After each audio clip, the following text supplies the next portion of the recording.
This is Universe 25, a perfectly controlled 9-foot square enclosure featuring stacked walk-up apartments, unlimited food, unlimited water, a stable climate, and zero exposure to predators or disease. 5 years after 8 healthy mice were placed inside this world, every single one of them was dead. Spent 2 decades obsessed with one specific question: what happens to a society when all adversity is removed? To understand how a utopia without a single drop of poison or contagious disease turns into a mass grave, we have to track the exact chronological timeline of the colony. On day 1, Calhoun dropped his 8 founders into the pen and shut the lid. By his calculations, the enclosure could comfortably support about 3,800 mice. This maps the population curve.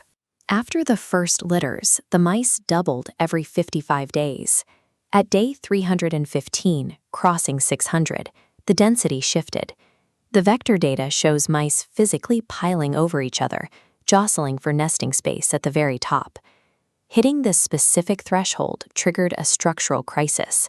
The hoppers still had food, the bottles still had water, but the society inside the cage had simply run out of new ground for the young mice to claim. In a natural habitat, when a population outgrows its territory, surplus mice migrate. Universe 25 had no exit. Unassigned youth were trapped inside.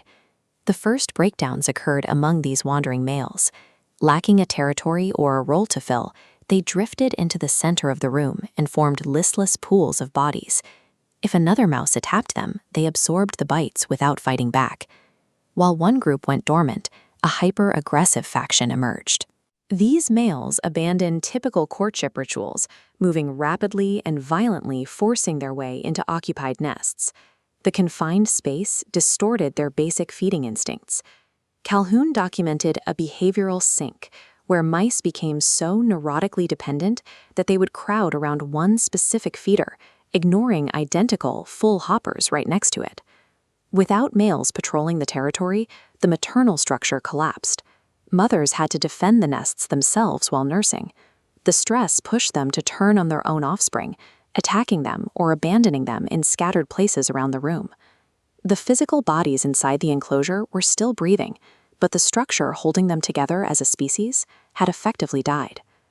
Looking back at the timeline, the population peaked at 2,200 mice on day 560 and never went higher. This is when the final generation emerged. Calhoun called them the beautiful ones. Externally, they were the healthiest specimens in the colony, carrying perfectly unscarred fur. Because they developed in a world where every social role was already filled, they functionally opted out of the species. They refused to mate, fight, or socialize, and did nothing but eat, sleep, and groom themselves.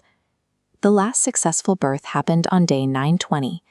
After that, the colony aged in place, slowly dying off with no replacements coming up behind them. When a generation is raised in an environment void of utility or purpose, the drive to continue the species evaporates.